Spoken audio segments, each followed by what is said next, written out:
Saya ajak kita membaca bersama-sama dari Injil Lukas, pasal yang ke-12, ayat yang ke-22 sampai dengan yang ke-34.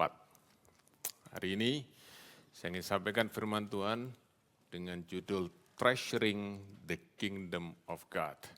Bagaimana kita melihat kerajaan Allah sebagai harta di dalam hati kita.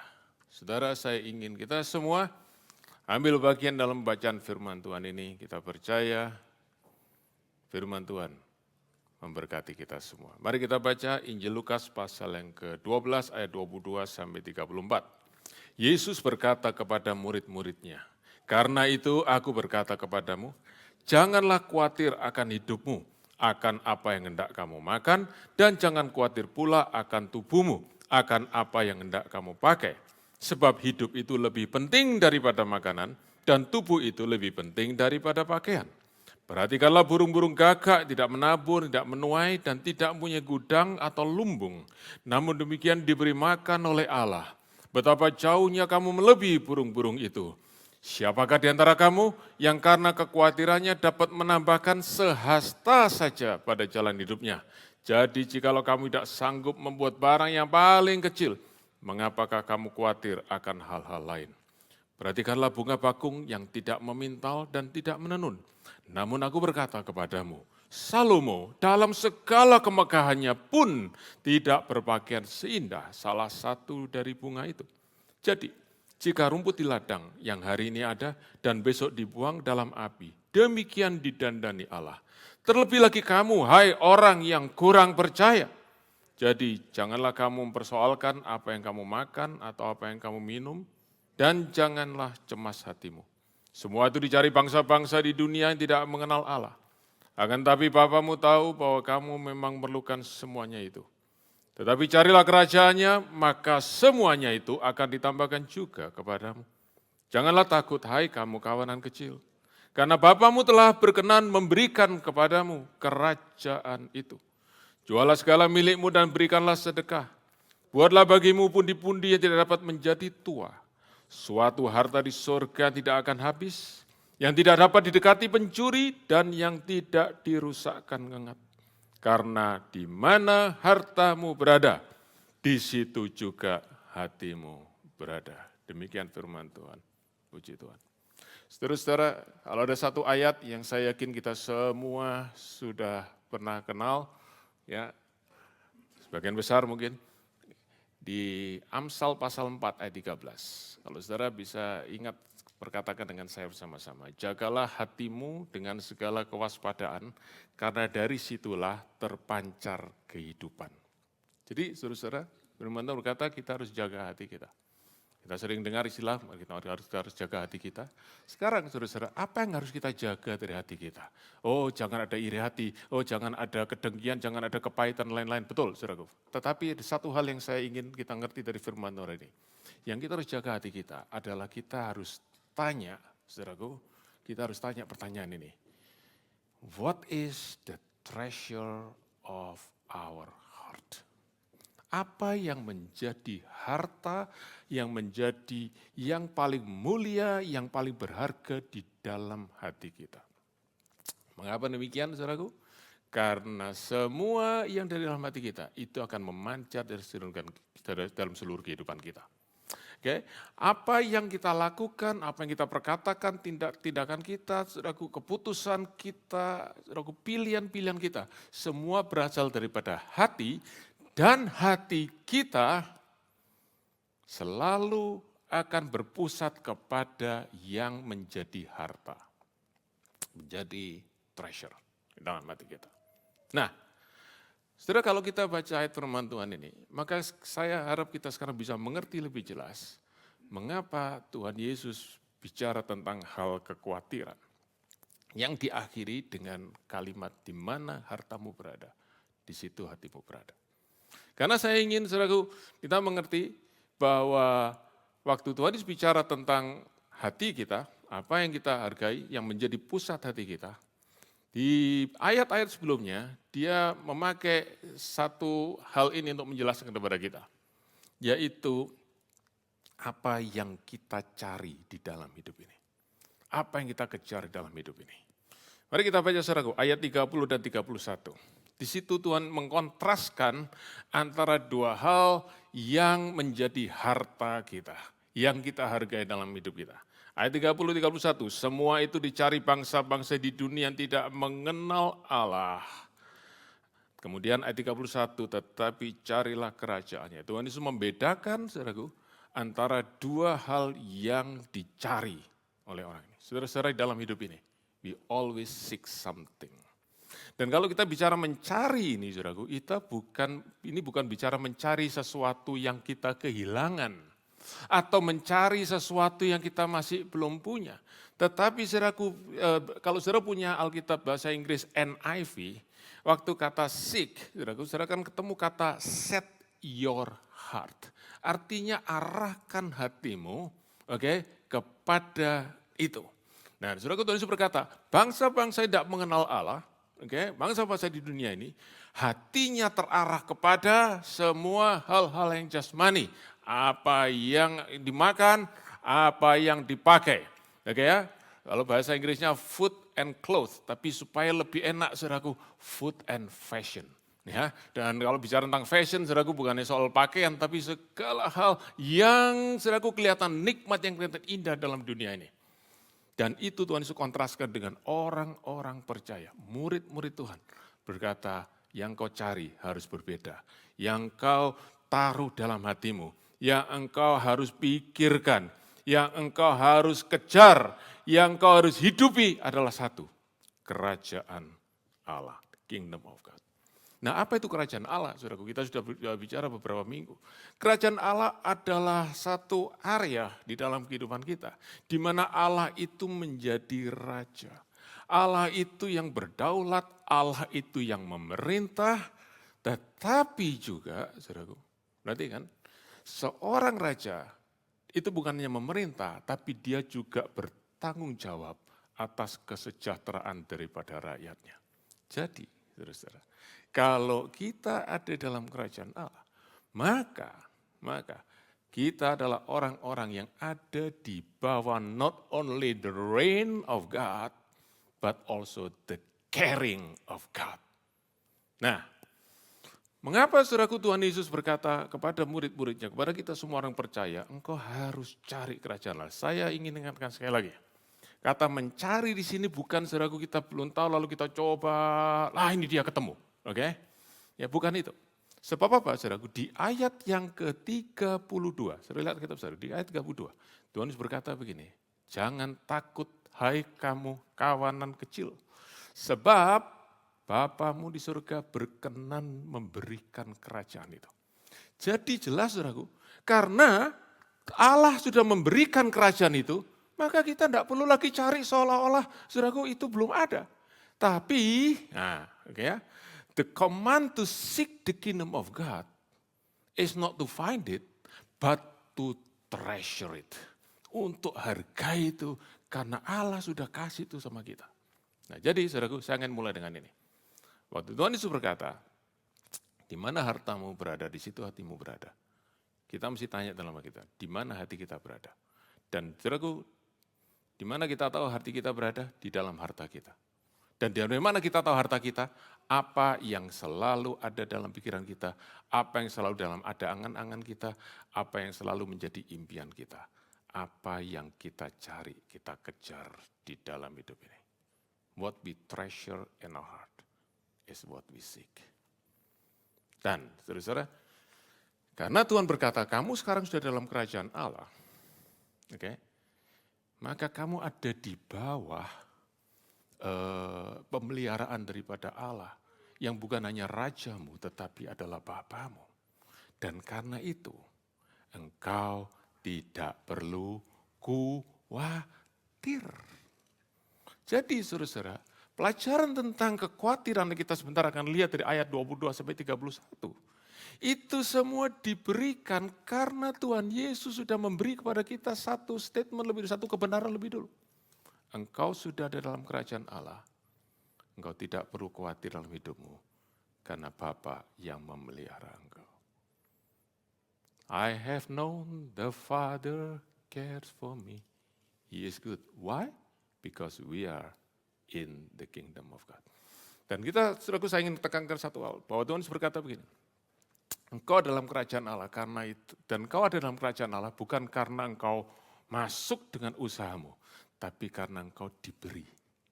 Dengan demikian, saudaraku, we enter the kingdom of God not by our works, not by our goodness, but by the grace of God. Kita membaca di dalam Kolose pasal 1, 13 dan 14. Saudara dikatakan, ia telah memindahkan kita dari kerajaan kegelapan ke dalam kerajaan anaknya yang kekasih. Saudara, luar biasa kemurahan Allah dalam hidup kita. Karena itu Allah berkata, kamu walaupun kamu merasa dirimu lemah, walaupun kamu merasa dirimu tidak berdaya seperti kawanan domba yang kecil, little flock, tapi jangan takut, sebab kamu ada di dalam kerajaan Allah. Nah, itu sebabnya, saudaraku, Tuhan Yesus berkata di dalam ayat yang ke-22, dia berkata, jangan kamu khawatir akan hidupmu. Jangan kamu khawatir akan kebutuhan hidupmu. Don't worry about food, don't worry about clothes. Jangan khawatir akan apa yang kamu butuhkan di dalam hidupmu. Dan Tuhan Yesus, saudaraku, memberi kepada kita pengajaran ini. Mari kita lihat sama-sama. Nomor 1, kenapa dia berkata jangan khawatir? Oke, nomor 1, dilihat di dalam ayat yang ke-23. Karena hidup ini lebih penting daripada cuman makan. Saudara-saudara, kita makan untuk hidup, tapi jangan sampai dibalik hidup untuk makan. Saudaraku, kita makan untuk hidup, kita perlu makan untuk hidup. Hidup untuk apa? Untuk mencari, untuk menghargai, dan untuk memegang kerajaan Allah di dalam kehidupan kita. Oke? Saudara-saudara, kalau kita tidak tahu hidup untuk apa, maka ya kita hidup untuk makanan. Kita hidup, saudaraku, untuk hal-hal yang sementara yang kelihatan dalam dunia. Tapi Tuhan Yesus berkata, engkau harus punya tujuan hidup yang lebih tinggi daripada engkau hanya mengejar makanan dan kehidupan, kebutuhan hidup sehari-hari. Yang kedua, Tuhan berkata gini, jangan kamu khawatir. Kenapa? Karena Bapamu mengasihi engkau. Dan kalau kamu mau tahu seberapa Bapamu mengasihi engkau, coba engkau lihat 2. Ingat tadi apa? Food and fashion. Okay. Food, lihat apa saudaraku? Lihat burung gagak. Saudara, kalau saudara sudah sering baca pengajaran tentang kekhawatiran dari Injil Matius ya, di Injil Matius cuma sebutkan burung di udara, tapi disebut burung gagak. Kenapa saudaraku? Kenapa? Burung gagak itu adalah burung yang dianggap najis, ceremonially unclean. Kalau saudara baca di dalam Perjanjian Lama, dalam hukum Taurat. Oke? Jadi itu ciptaan yang dianggap derajatnya rendah, saudara. Dan Tuhan Yesus berkata, yang ciptaan yang rendah itu dipelihara oleh Bapa. Walaupun dia tidak bisa menabur, tidak bisa menuai, tidak bisa simpan lumbung, dipelihara oleh Bapa. Ciptaan yang rendah. Engkau jauh lebih tinggi daripada burung itu, karena engkau diciptakan segambar dan serupa dengan Allah. Jadi jangan takut, jangan khawatir. Oke? Lalu soal pakaian, saudaraku. Tuhan berkata, lihat itu bunga bakung yang di ladang. Yang hidupnya cuma 1 hari. Tetapi untuk bunga bakung yang cuma hidup sehari, Allah perhatikan luar biasa. Apalagi saudara dan saya, yang bukan hanya hidup 1 hari, tapi Allah siapkan untuk kekekalan. Pasti Allah pelihara. Jadi saudara-saudara, hari ini, saya ingin mulai dengan itu, saya ingin take a break dulu. Kalau kita ini khawatir akan hidup ini, kita itu khawatir bukan karena kita kekurangan uang, tapi karena kita kurang iman.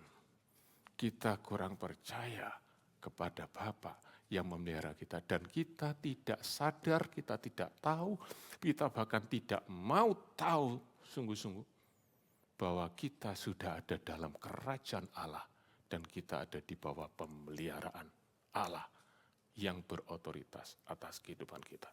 Yang berikutnya, saudaraku, Tuhan Yesus kasih alasan berikutnya. Dikatakan ayat 25, siapa di antara kamu yang karena kekhawatirannya dapat menambahkan sehasta saja dalam hidupnya. Tuhan berkata gini, kamu khawatir, kamu pikir umurmu lebih panjang kalau kamu khawatir. No, umurmu bisa jadi lebih pendek. Saudaraku, karena kekhawatiran itu tidak akan menambah hidupmu, malah mengurangi hidupmu. Jadi, tidak ada gunanya kau khawatir. Oke? Yang berikutnya. Ayat yang ke-31, kembali tadi saudaraku, Tuhan berkata, tetapi carilah dahulu kerajaan Allah, kerajaannya. Oke? Ayat kalimat berikutnya sama-sama katakan, maka semuanya itu akan ditambahkan kepadamu. Nah, saudara-saudara, maaf saya kelompatan, ayat yang ke-30, dikatakan begini, Bapamu tahu apa yang kamu perlukan. Bapamu tahu apa yang kamu perlukan. Dan kalau saudara-saudara Tuhan Yesus berkata ini, Tuhan Yesus bukan hanya berkata begini, oh ya Bapamu tahu kamu butuh ini, butuh ini, butuh ini. No, tapi kalau Bapamu tahu yang kamu perlukan, berarti Dia pasti akan sediakan apa yang kamu perlukan. Karena itu sekali lagi, jangan khawatir. Sekali lagi saya ingin katakan kepada kita semua, saudaraku, kalau kita khawatir akan hidup ini bukan kurang uang, tapi kurang iman kepada Bapa. Karena itu Tuhan Yesus katakan, hai kamu orang yang kurang percaya. Oke? Dan saudaraku yang terakhir, Tuhan berkata, carilah dahulu kerajaan Allah. Semua yang lain akan ditambahkan kepadamu. Nah, saudara-saudara, Tuhan berkata begini, semua yang lain itu apa? Makan, minum, semua kebutuhan hidupmu. Kebutuhan hidupmu. Tuhan akan kasih. Nah, tapi saudaraku, kenapa kok Tuhan Yesus tidak pakai kata semua itu akan diberikan kepadamu, tapi ditambahkan kepadamu. Berarti itu cuma tambahan. Berarti itu bukan yang terutama, itu bukan yang primer, itu yang sekunder. Sebab Tuhan sudah kasih yang primer, yaitu apa? Kerajaan Allah itu sendiri. How great and how good is our God. Dan itu sebabnya saudara berkata, kalau engkau tahu engkau sudah dalam kerajaan Allah, kalau engkau tahu engkau sudah menerima kerajaan Allah, you should live free from worry. Jadi, saudara sudah sering dengar khotbah tentang kekhawatiran kan?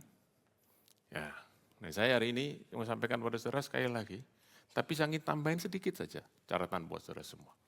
Bahwa pelajaran tentang kekhawatiran, jangan kamu khawatir, yang Tuhan Yesus katakan, Bapak melihara engkau, itu bukannya sekedar untuk memberi kepada kita peace of mind atau pikiran yang tenang untuk menenangkan hati kita. Bukan. Ya, itu ya, tapi bukan tujuan utama. Tujuan utama Tuhan Yesus memberikan pelajaran tentang kekhawatiran adalah supaya kita bisa fokus kepada tujuan yang primer dalam hidup ini, yaitu mencari dan menghargai kerajaan Allah yang Allah sudah berikan dalam hidup kita. Saudara-saudara, in fact kata kekhawatiran itu dari bahasa Yunani merimnao, artinya pikiran yang bercabang. Artinya pikiran yang tidak bisa fokus. Itu yang Tuhan Yesus saudaraku berkata tegur pada Marta di Lukas pasal 10. Marta, Marta, engkau menyusahkan dirimu dengan banyak hal. Pikiranmu bercabang kemana-mana. Engkau seharusnya harus fokus kepada satu hal seperti Maria. Duduk di kakiku, dengar perkataanku. Dan Tuhan Yesus berkata kepada kita, hai anak-anakku semua, hai anak-anak Bapa di surga. Fokus ke dalam hidupmu, yaitu kerajaan Allah. Jangan engkau bercabang, khawatir, merimnau akan hal-hal yang lain. Saudara, untuk membantu sedikit, saya boleh cerita ya, untuk ilustrasi. Seorang student dari Indonesia datang belajar di universitas di Australia. Saudara tahu, biaya mahal, biaya sekolah mahal, biaya hidup mahal. Sebut saja namanya Johnny, ada yang namanya Johnny di sini? Ada, oke, kalau ada ya kebetulan saja ya, bukan Johnny saudara. Oke. Nah, Johnny saudaraku mulai belajar, oke, dia belajar orang tuanya, saudaraku kirim uang, saudaraku ya tiap bulan kirim. 6 bulan saudaraku, tiba-tiba dia terima telepon dari papinya. John, papi mau kasih tahu, apa? Usaha papi mengalami kerugian besar. Papi harus bilang, papi tidak bisa lagi kirim seperti yang biasa papi kirim. Bahkan mungkin papi tidak bisa kirim uang lagi. Maafkan papi John, tapi ini kenyataan hidup. Dan papi hanya harap kamu bisa bertahan di sana. Tidak tahu gimana caranya. Johnny nangis. Tapi dia berkata, aku harus bertahan. Aku harus bertahan. Apa yang dia lakukan, saudaraku? Dia mulai cari kerja. Supaya saya dapat uang toh. Biasanya saudaraku dia dapat uang kiriman, dia tidak perlu kerja, sekarang dia harus kerja. Dia mulai saudaraku masukkan aplikasi pekerjaan, KFC, McDonald, Subway, kok makanan semua ya. Oke, ya, tapi ini hanya untuk ilustrasi saja saudara-saudara ya. Dan dia mulai dapat shift, oke, seminggu sekali masing-masing. Lumayan saudaraku, bisa buat makan, lumayan saudaraku bisa buat transport, lumayan saudaraku bisa sedikit buat bantu uang rent. Tapi mulai menipis ini. Tiba-tiba 3 company telepon dia. Dan semua ngasih tambahan shift. Sampai saudaraku Johnny bisa kerja dalam batas maksimum ya yang student boleh kerja. Ya kerja saudaraku, sekarang bukan saja kebutuhan terpenuhi. Dia sekarang bahkan saudaraku bisa beli baju. Dia saudaraku bisa makan di restoran yang lumayan. Uangnya tambah banyak dan dia semangat kerja saudaraku. Wow, luar biasa. Is it a good story? Yes. Except one thing. Apa saudaraku? Akhir tahun pertama semua subjeknya fail. Kenapa? Dia terlalu sibuk kerja. Dia lupa, dia datang ke Australia untuk studi, bukan untuk cari duit. Duitnya banyak. Studinya fail. Johnny nangis, dia nyesel, tapi dia tidak tahu harus gimana. Tiba-tiba terima telepon dari Indonesia lagi. Omnya yang telepon, Johnny, ini om, ya om. Om dengar keadaanmu begini, keadaan papi begini. Betul, betul om. Johnny, dengar ya. Mulai besok berhenti kerja. Berhenti kerja. Fokus sama studi. Semua biaya hidupmu, semua biaya sekolahnya, om yang bayar. Saya ngerti cerita ini. Itu Tuhan Yesus mau kasih tahu sama kita. You must know the purpose of your life. Jangan fokus di situ. Saya bukan bilang saudaraku lalu kita enggak kerja, oke mari kita setiap hari datang ke gereja berdoa. Bukan saudaraku. Tuhan itu sediakan namanya the means of grace, sarana kasih karunia untuk memberkati kita. Lewat pekerjaan kita, lewat bisnis kita, lewat semua yang lain saudaraku. Tetapi Tuhan berkata bukan itu tujuanmu. Tujuan hidupmu bukan meniti karir. Tujuan hidupmu bukan membesarkan bisnismu. Tujuan hidupmu adalah treasuring the kingdom of God. Dan Tuhan ingin panggil kita hari ini. Maukah engkau mempercayakan hidupmu kepada pemeliharaan Bapa dan utamakan. Injil Matius pasal 6 ayat 23, saudaraku. Ada satu kata yang ditambahkan, carilah dahulu kerajaan Allah. Proton, dahulukan kerajaan Allah. Bukan berarti yang lain ditiadakan, no, tapi nomor 1, kerajaan Allah. Lebih daripada semua yang lain. Jangan dibalik, saudaraku. Semua yang lain dulu kalau ada sisa baru kita kasih buat Tuhan. No, taruh Tuhan nomor 1. Sebab itu yang paling berharga dalam diri kita. Semua yang lain akan lenyap, yang tinggal adalah kerajaan Allah. Dan itu menjadi milik kita yang kekal. Saudara mau tinggal dalam kerajaan Allah? Saudara mau hidup dalam pola kerajaan Allah? Saudara mau bebas dari khawatir? Nah, saudaraku mari, sekarang kita pelajari bagaimana kita bisa hidup dalam kerajaan Allah. Mari baca ayat yang ke-33. Baca sama-sama, yuk. Berat ya, suruh baca ya. Saudaraku, tetapi walaupun saudara harus baca dengan berat hati dan berlinangan air mata, mari baca sama-sama. Jualah segala milikmu dan berikanlah sedekah, berikan pada orang miskin. Saudara-saudara, kita enggak suka ayat ini ya. Kita kan mikirnya gini, setelah ayat 32 itu, Bapamu berkenan memberikan kepadamu kerajaan Bapamu dengan senang hati memberikan kerajaan itu. Dan sekarang terima berkatmu dalam kerajaan Allah dan hiduplah di dalam kelimpahan sebagai anak-anak raja. Kita pengennya gitu. Tapi Tuhan kata enggak. Jual hartamu, kasih sama orang miskin. Saya ingin, saudaraku, kita lihat ya. Kita harus lihat precise. Saya tidak ingin membesarkan sesuatu. I don't want to major in minor, but this is something important. Tuhan tidak berkata begini, kasih uangmu kepada orang miskin. Enggak, tapi jual hartamu. Saudara-saudara, artinya apa? Orang-orang pada zaman itu, mereka semua punya uang. Tapi Tuhan bukan hanya suruh kasih uang mereka, tapi sampai jual harta mereka, diuangkan, dilikuidasi, suruh kasih sama orang. Ekstrim ya, ekstrim saya harus bilang. Tetapi saudaraku, mari kita lihat apa yang Tuhan maksud dengan ini. Oke? Yang Tuhan maksud dengan ini adalah sesuatu, saudaraku, perintah ini, this instruction is both diagnostic and reflective. Perintah Tuhan ini diagnosa. Perintah Tuhan ini, saudaraku, adalah sesuatu yang menilik hati kita dari dalam yang sering kita enggak sadar. Berapa banyak saudara berkata, saya percaya kepada Tuhan, saya percaya Dia melihara kita, saya percaya hidup saya dalam tangan Tuhan.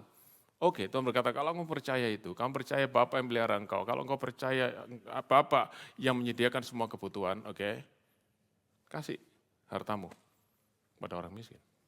Sebab engkau tidak hidup dari situ, engkau hidup dari pemeliharaan Bapa. So, apa maksudnya sell your possession ini? Give, bukan hanya give, tapi give generously. Kasih yang banyak.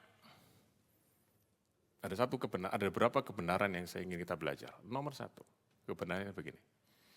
Generosity in our hands.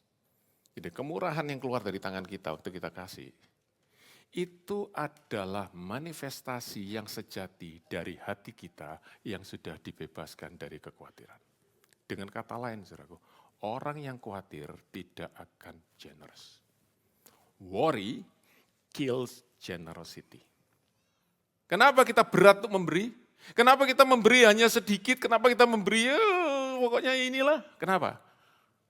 Lah saya hidup dari mana nanti? So, this is the truth. Dan ini sesuatu, saudaraku, yang Tuhan ingin kita melihat dan menilik di dalam hati kita yang terdalam. Tuhan Yesus tahu bahwa kita lebih mudah percaya kepada harta kita yang kelihatan daripada Allah yang tidak kelihatan. Karena itu, saudara, sebelum Tuhan Yesus bicara kekhawatiran, dia sampaikan satu cerita tentang orang kaya yang bodoh. Yang bikin lumbung yang begitu banyak, supaya apa?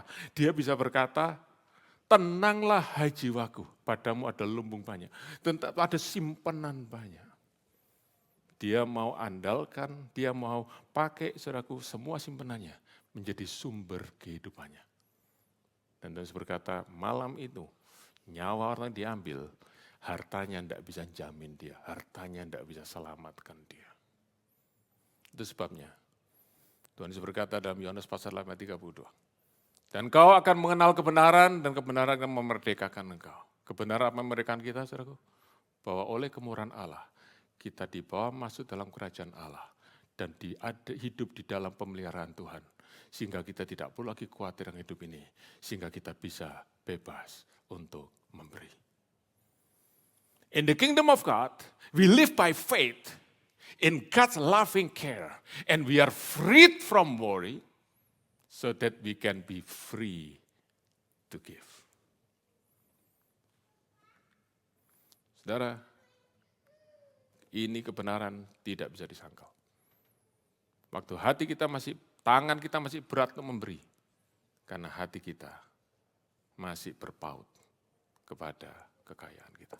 Daripada kepada Tuhan. Dan ada kebenaran yang kedua yang Tuhan sampaikan lewat ayat firman Tuhan ini adalah, ingat saudaraku tadi judulnya apa? Treasuring the Kingdom. Kenapa Tuhan suruh saudaraku berikan itu, uang itu, harta kita? Sebab dia ingin kita tahu bahwa we cannot treasure the kingdom of God and money at the same time. Kalau saya baca dalam Matius pasal yang ke-6, 19 sampai 22, 23, saudaraku, dikatakan, Tuhan berkata, kamu tidak bisa mengabdi kepada Allah dan kepada Mammon. Siapa yang menjadi raja dalam hidupmu? Siapa yang menjadi tuan dalam hidupmu? Are you in the kingdom of God, God is your king, or you are in the kingdom of money, where Mammon is your king? Dan engkau tidak bisa. Karena engkau akan menghormati yang satu dan engkau akan despise yang lain. Kalau kita menghormati uang, kita akan despise Tuhan. Walaupun saudaraku, kita mungkin angkat tangan nyanyi. Tapi sebenarnya dalam hati kita yang terdalam, we despise God. We put God under money. Saudara ingat, saudaraku, apa sebenarnya yang paling ada dalam hati kita? Ngomong-ngomong tadi soal Allah dan Mammon. Sebabnya saudaraku, kenapa bicara tentang uang? Sebab uang itu yang paling dekat di dalam hati kita. Ingat saudaraku perkataan Rasul Paulus pada Timotius. Cinta akan uang adalah akar daripada segala kejahatan. Dan karena eager orang ingin akan uang, mereka sudah menyimpang dari iman. Perhatikan, uang bisa bikin kita menyimpang dari iman. Kenapa? Iman itu apa? Mempercayakan kita kepada Tuhan. Tapi kalau hati kita sudah berpaut kepada uang, maka kita berkata, aku hidup dari uang. Iman kita kepada uang, bukan kepada Tuhan. Karena itu Tuhan berkata, aku ingin kau berikan uang itu. Salah satunya adalah supaya hatimu dilepaskan dari cinta akan uang. So, giving is deliverance from the slavery of money and shape our heart to treasure and trust God. Saudaraku, memberi itu adalah kita dilepaskan dari ikatan dan perbudakan uang. Saudara, saya pernah sampaikan beberapa tahun yang lalu. Aku sering kalau itu bicara tentang pelayanan kelepasan, saudaraku, wah roh ini, saudaraku, lepaskan semua. Oke, fine. Tapi saya belum pernah, saudaraku, ada orang mendoakan gini. Kita tolak, kita tengking roh cinta akan uang. Saya belum pernah, saudaraku, dengar. Saya tidak tahu kenapa. Apa mungkin karena yang doakan takut dia manifest sendiri, saya tidak tahu. Oke. Tapi saudara-saudara, gini ya, kalau soal soal cinta akan uang, itu saudaraku, kalau menurut saya tidak perlu didoakan itu, tapi kasih tahu sama orangnya. Give your money, you will be delivered. Kasih uangmu, engkau akan dilepaskan dari perbudakan uang itu. Giving is liberating. Memberi itu membebaskan hati kita. Dan membuat kita sadar benar-benar. Tuhan, aku hidup bukan dari ini, tapi dari Engkau. Nah, tetapi yang saya ingin lihat, saudaraku, adalah begini. Bahwa Tuhan bukan hanya suruh kita, pokoknya ya buang uangmu di jalan. No. Ya, give away your money to with a clear purpose. Apa purpose-nya? Kasih kepada orang miskin. Saudaraku, kenapa tuh kasih sama orang miskin? Satu, perhatikan. Orang miskin tidak bisa balas kebaikan saudara. Saudara, Tuhan berkata kasih sama orang miskin sebab mereka tidak bisa balas sama kamu. Jadi kamu kasihnya itu benar-benar you give by grace. Artinya aku kasih sama kamu, aku tidak nuntut apa-apa balik dari kamu. Tapi kita dengan sukacita memberi sebab apa? Kita sendiri juga orang miskin di hadapan Allah. Tapi Allah kasih kepada kita dengan begitu murah hati. If we have received the grace of God, if we know we receive the grace of God, we also give by grace. Nah, tapi saudaraku, satu lagi yang penting. Bahwa kalau kita bicara kasih sama orang miskin, itu bukan hanya saudaraku miskin secara jasmani. Oke? Itu iya. Tapi saya ingat satu ayat di Yesaya 61 ayat yang pertama. Yang berkata gini, Roh Tuhan Allah ada padaku. Karena ia telah mengurapi aku untuk memberitakan kabar baik kepada orang miskin. Oke? Kabar baik kepada orang miskin. What is the good news? The kingdom of God. Artinya saudaraku, artinya begini. Kita memberi kepada orang miskin secara jasmani, secara finansial, tapi kita juga memberi kepada orang miskin secara rohani dengan memberitakan Injil. Dengan kata lain saudaraku, Tuhan ingin kita juga memakai uang kita untuk pemberitaan Injil. Sehingga orang-orang boleh dibawa masuk dalam kerajaan Allah. That is what giving money to the poor is. Nah, kalau saudara mengerti ini, maka ada satu kebenaran yang lagi Tuhan kasih tentang sell your position, kasih generously and graciously ini. Yaitu apa? Ayat 33, saudara lihat. Selanjutnya, buatlah bagimu pundi-pundi yang tidak dapat menjadi tua. Suatu harta di surga yang akan habis, yang tidak dapat didekati pencuri dan tidak dirusakkan ngengat. Jadi Tuhan berkata, saudaraku, satu kebenaran.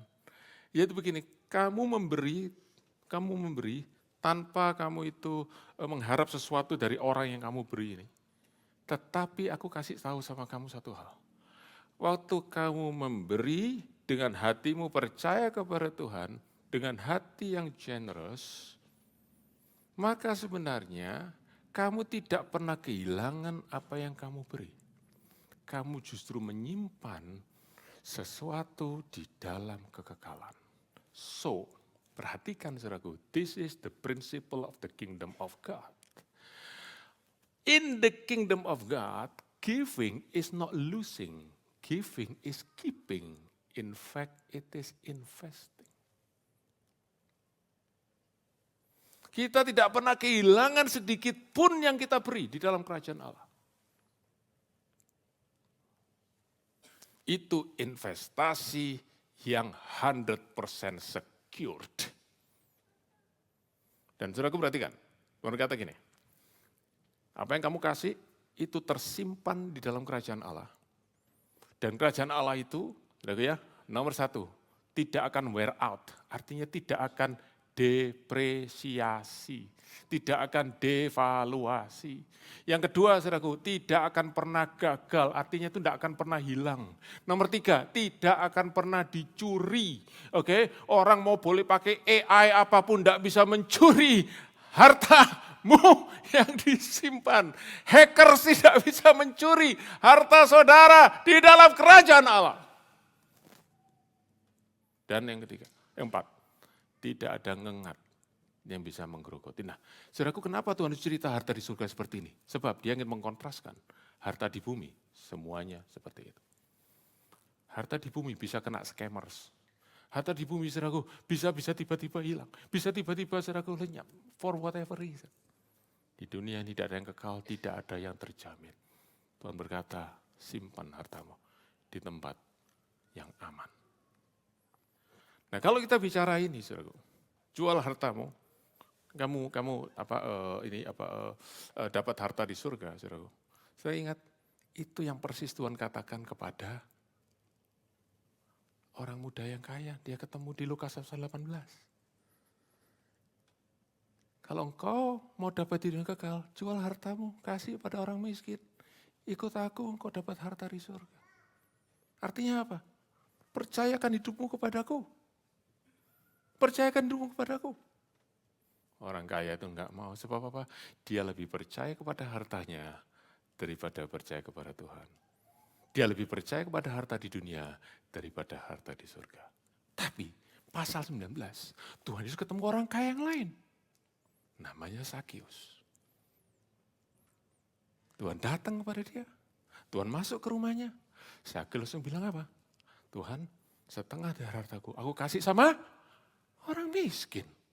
Tuhan berkata, kamu sudah masuk dalam kerajaan Allah. Ini tandanya orang yang masuk dalam kerajaan Allah. Dari orang yang cinta uang, menjadi orang yang cinta orang lain. Dan bagikan uang. So, saudara, ini soal bagaimana kita bisa divesting dan kita investing. Saya bukan hari ini berkhotbah tentang investment. Oke. Tapi seorang investor saham yang baik, dia tahu mana saham yang dia harus lepas dan mana saham yang dia harus pegang. Dan investor yang baik tahu mana saham yang ada nilainya, mana yang junk. Sudah tahu? Tuhan Yesus lebih tahu daripada semuanya. Dan dia berkata, invest hartamu di kerajaan Allah. Tidak akan hilang. Tidak akan turun nilainya. Percayakah kita kepada perkataan Tuhan? Sebab itu saudaraku, John Piper berkata, sell the treasure that will not last and seek the treasure that will not fail. Tapi saudaraku, satu hal yang kita mesti tahu ya, perhatikan ya, ini kata harus perhatikan ya. treasure in heaven, bukan on earth sekarang. Nah ini saudaraku, ini kesalahan para pengkhotbah dan jemaat prosperity theology. Maunya semua sekarang. Mau dapat berlipat kali ganda sekarang. Saudaraku, kalau saudara seperti itu, berarti saudara itu sedang mengumpulkan harta di bumi, yang Tuhan Yesus katakan, di mana ada pencuri, ngengat, dan karat merusak. Jadi saudaraku, prosperity theology, saudaraku mengajar kepada kita untuk mengejar tujuan hidup yang sia-sia, sebab akhirnya semuanya itu lenyap. Saudara, kenapa? Kenapa kita itu sukar sekali memberi kepada kerajaan Allah? Sebab kita tidak percaya kerajaan Allah itu tidak real buat kita. Kerajaan dunia lebih real. Tapi buat orang-orang yang sungguh-sungguh menginvestasikan hidupnya, semuanya untuk kerajaan Allah, maka dia adalah orang yang menunggu satu hari yang mulia, di mana raja itu datang kembali, dan dia akan melihat kerajaan Allah itu full, dan di situ dia lihat semua yang dia simpen tidak hilang sama sekali. Ini yang namanya jeripayamu di dalam Tuhan, tidak pernah sia-sia. Ada yang ditunggu, saudara, ada yang ditunggu tak? Right. Dan karena itu saudara, sekarang kembali. Ya, kita di sini karena kita ngerti ya. Kenapa Tuhan Yesus ajar ini semua? Supaya kita tahu apa yang menjadi treasure di dalam hati kita. So, kembali pertanyaan saya tadi. So, di mana hati saudara? Di mana hati saudara saat ini? Ada di dalam harta saudara. Dan di mana harta saudara? Kemana uang saudara pergi? Apakah itu ke properti? Apakah itu ke saham? Apakah itu ke rumah? Apakah itu ke mobil saudara? Apakah itu ke perhiasan saudara? Apakah itu ke emas? Atau itu ke dalam kerajaan Allah? Dan kita semua tahu, semua yang di luar kerajaan Allah satu kali akan lenyap. Sebab itu mimpi yang dilihat oleh Nebukadnezar ditafsir oleh Daniel. Semua kerajaan dunia ini hancur. Kerajaan Allah yang tinggal kekal. Pertanyaannya, saudara, kalau waktu itu nanti terjadi, apa dan di mana kita? Dan bagaimana keadaan kita? Saya ingin tutup, saudaraku, dengan reversi aplikasi ini. Ya, cepat saja, saya ingin beberapa pertanyaan untuk refleksi. Nomor 1, saudara,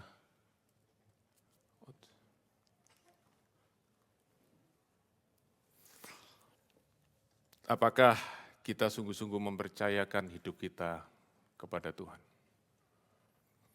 Ataukah kita masih khawatir akan hidup ini? Oke? Pertanyaan pertama. Pertanyaan kedua. Apakah kita sungguh-sungguh percaya kepada kekekalan? Dan apakah kita care? Atau cuma jadi slogan, jadi klise? Pertanyaan nomor 3. Apakah saudara percaya hidup kita di dunia ini begitu singkat dibandingkan dengan hidup kita dalam kekekalan? Yang keempat, apakah saudara percaya kepada kerajaan Allah yang kekal? Atau itu sudah suatu yang menjadi suatu yang kita sering dengar, begitu seringnya sampai jadi biasa, tidak ada lagi efek dalam hidupan kita. Saudaraku, jawaban dari semua pertanyaan ini, jawaban dari 4 pertanyaan ini ada di pertanyaan yang kelima. Yaitu, berapa banyak yang saudara sudah berikan dan saudara invest di dalam kerajaan Allah dibandingkan di dalam dunia ini. Kalau saudara bisa menjawab pertanyaan ini, 4 pertanyaan di atas terjawab semua. Kalau saudara jawab, ya, aku fokus dalam kerajaan Allah, aku berikan di kerajaan Allah, maka itu tandanya 4 itu semua jawabannya yes, yes, yes, yes, yes, yes. Tapi kalau tidak, kalau jawaban dari yang kelima ini adalah kita lebih banyak, saudaraku, taruh harta kita di dunia ini daripada dalam kerajaan Allah. Maka 4 itu jawabannya semua no. Saya ingin, saudaraku, tutup dengan ini. Bagaimana kita bisa belajar, saudaraku, untuk kita menghidupi pola kerajaan Allah ini. Yaitu dengan melatih dan membentuk hati kita lewat kebiasaan yang kita lakukan.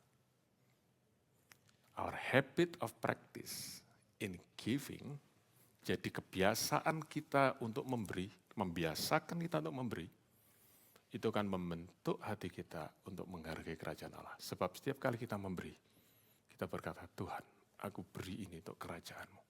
Semakin banyak kita beri untuk kerajaan Allah, semakin hati kita akan menghargai. Semakin hati kita akan treasure the kingdom of God. Why kingdom of God is meaningless for us? Because what we give is meaningless. Tapi coba, saudaraku, mulai hari ini, beri lebih banyak. Tanpa saudara mikir, nanti dapat berapa? 30, 60, 100. Forget it. Yang kita tunggu nanti di dalam kekalahan. Waktu Indonesia datang. That's how we trust God in this life with the hope for our eternal future. Saya tahu, saudaraku, berat untuk kita bisa lakukan ini. Saya tahu tidak mudah, saya bukan meringankan ini. Di dalam dunia ini, saudaraku, tahun-tahun belakangan ini, kita, saudaraku, mendengar begitu banyak scam, begitu banyak investasi palsu, istilah Indonesia investasi bodong. Tipuan, ayo taruh uangmu di sini, nanti dapat sekian, lenyap. Itu masuk dalam pikiran kita. Kita kata lebih baik janganlah, lebih baik tak simpan sendiri.